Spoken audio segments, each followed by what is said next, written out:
Hola, ¿qué tal? ¿Cómo estás? Bienvenido. Si estás aquí es porque te interesa el tema de sustentabilidad aplicada. Y bueno, antes de iniciar me gustaría que des clic abajo en el botón suscribirte al canal si te interesa más sobre estos temas y con gusto voy a poder publicar más videos relacionados a este tema. Y bueno, el día de hoy vamos a ver el costo de aplicar sustentabilidad en establecimientos turísticos, ¿no? Muy seguramente has asistido a un establecimiento turístico y como un restaurante o algún establecimiento de comida rápida o comida para llevar y te das cuenta que de pronto te cobran o te dicen que vas a tener que pagar un costo adicional por el tipo de materiales biodegradables o amigables con el medio ambiente, ¿verdad? Como en este caso son los platos, el tipo de material donde se coloca pues la comida para llevar a domicilio, ¿no? Y bueno, pues sin más preámbulos, acompáñame e iniciamos. Bueno, pues continuamos. Como te comenzaba al principio, te estaba comentando al principio, me pareció muy interesante y te lo voy a compartir el día de hoy, un artículo escrito por Alejandra Gloria Peña. El artículo se llama Alianza Alimentaria. Básicamente trata sobre los aspectos a considerar para un restaurante sostenible, ¿no? Y resulta básicamente interesante saber el por qué qué se debe considerar, ¿no? Y el día de hoy, pues sí me quiero compartirte esos detalles. em, por ejemplo, el producto, ¿no? Número uno, tenemos que considerar el producto. ¿Qué es el producto? Pues básicamente recuerden que en un restaurante el producto para poder presentar un platillo frente a un comensal, pues se utilizan insumos, materias primas. Estas deben tener las siguientes características, según el artículo de la autora, escrita por, escrito por Alejandra Gloria Peña. Y estos, por ejemplo, deben ser platillos compuestos por granos y semillas, ¿sí? También deben ser productos locales de temporada. Por ejemplo, em, si se utilizan frutas o jugos, pudiera ser el mango, de aquí en la papaya, melón o ciertos productos sandía, por ejemplo, que están disponibles en temporadas. ¿Para qué? Para fomentar el consumo local. Y productos biodegradables, en este caso los desechables, pues no deben de ser unicel, que deben de ser pues platos biodegradables. Por ejemplo, se sabe que muchos son hechos de caña, de materiales que se disuelven con el medio ambiente y no generan contaminación. Muy interesante esta parte. El número dos son las instalaciones y gestión de recursos, ¿no? Eh, por ejemplo, en un buen restaurante debe generar o fomentar el respeto y el cuidado al medio ambiente, ¿no? ¿En qué sentido? Es en este caso, por ejemplo, un ecodiseño, ¿no? El mismo diseño o la arquitectura del restaurante o establecimiento tiene que ser amigable, ¿no? Un ejemplo sería, debe ser de acuerdo a los materiales del lugar, del medio ambiente. Por ejemplo, si yo estoy en una zona costera donde hay eh, palmas o coco, pues voy a utilizar una enramada de cocos, ¿no?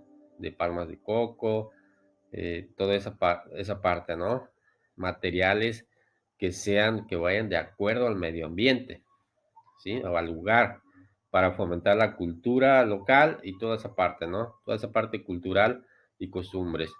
También uso de materiales de cocina, pues certificados eh, como sustentables. Hay empresas hoy en día que se dedican a vender materiales pues sustentables, que no contaminan al momento de estar cocinando. También en la logística y transportación de mercancías o productos, también se debe generar el cuidado al medio ambiente. Imagínense un transporte que al momento que está transportando mercancías o productos de una empresa certificada en una norma ambiental, por ejemplo la ISO 14000, de pronto ese transporte va contaminando, ¿no? Y no pasó la certificación vehicular, ya no es coherente en ese sentido, ¿no?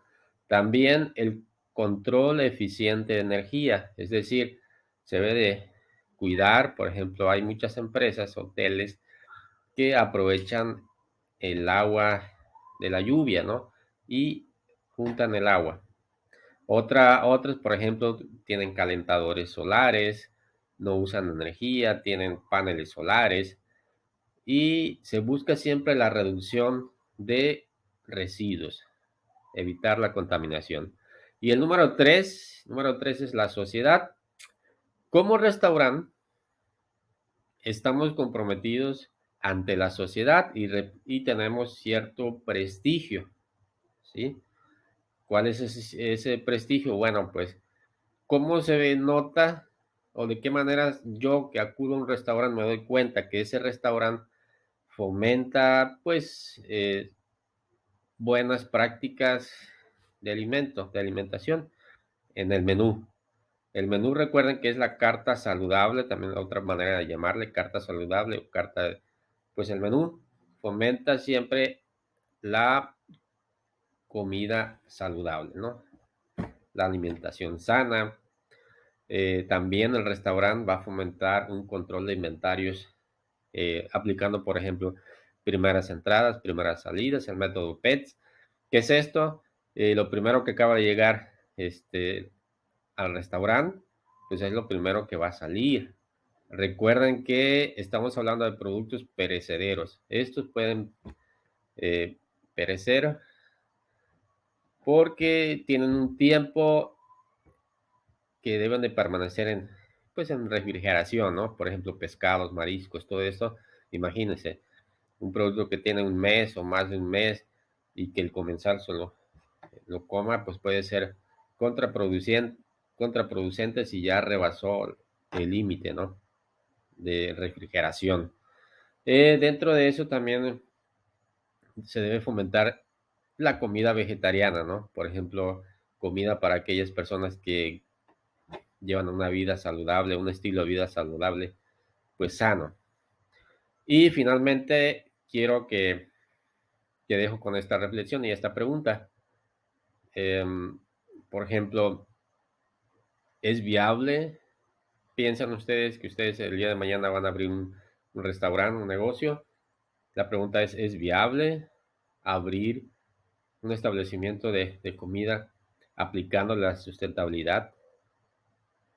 ¿Piensan ustedes qué respuesta darían ustedes, no? ¿Y de qué manera puedo aplicar la sustentabilidad en la vida diaria, ¿no? En mi casa, al salir, etcétera. Entonces, deja tu comentario abajo y nos vemos en el próximo video.